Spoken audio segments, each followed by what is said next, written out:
Hi, I'm Colin. Welcome to Learn Somatics.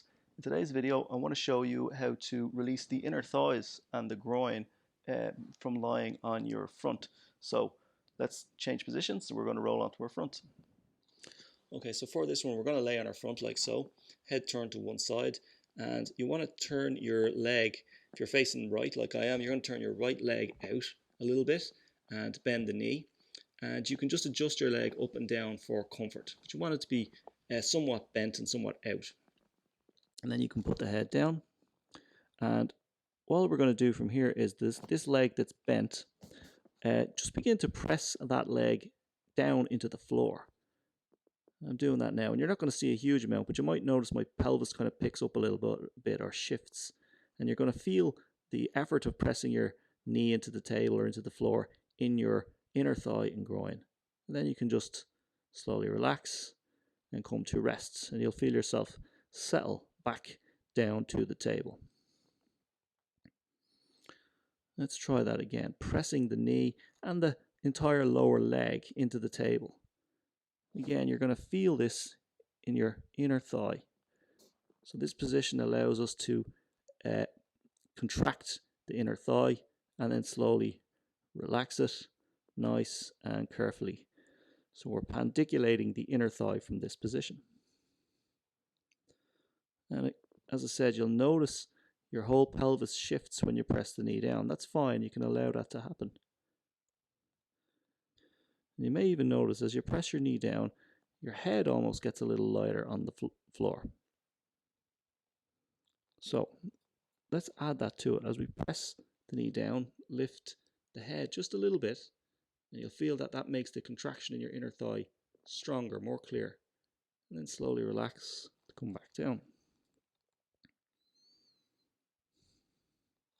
And then you can repeat that, pressing the knee into the floor as you lift the head. And then slowly back to rest. So I'm pressing this knee straight down into the table here. And as I do that, I'm lifting the head. And just lifting the head intensifies how much you could feel happening in your groin and inner thigh. So it's clearer that you're using those muscles. And then you can just slowly go soft, come back down. So not only now are you getting your inner thigh, you're also getting into your extensors in your back because you're lifting the head a little bit and then slowly coming on down. Now if you want to get even a little more out of this movement, what we can add is as we press the leg and knee down into the floor, we lift the head just ever so slightly, stiffen the straight leg. So straighten and lift just the slightest bit that opposite leg. That creates even a little more tension in your inner thigh, and then you can slowly come back to rest. Let's just do that 3 times. Press the knee down, lift the head, ever so slightly lift the leg, and then slowly relax.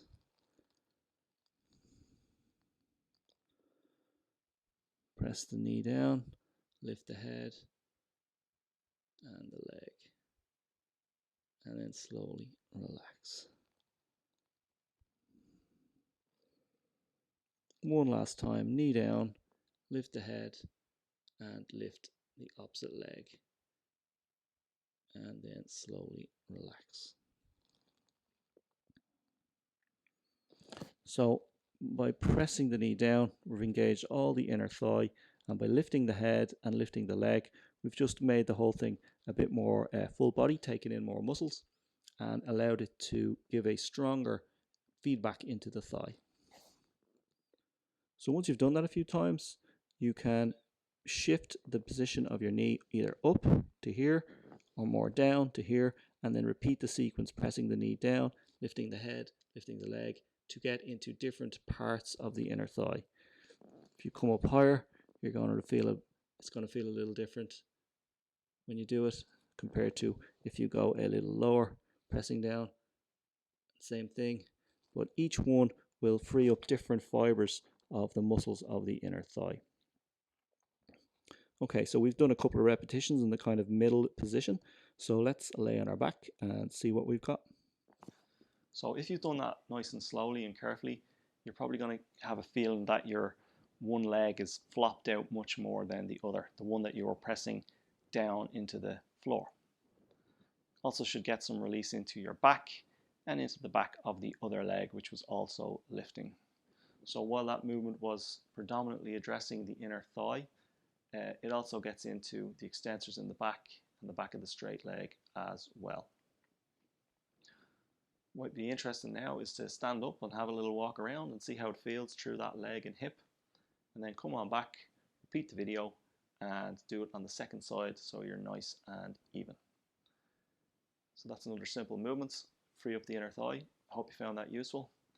Don't forget to like, comment and subscribe, and thanks for watching, and I'll see you next time.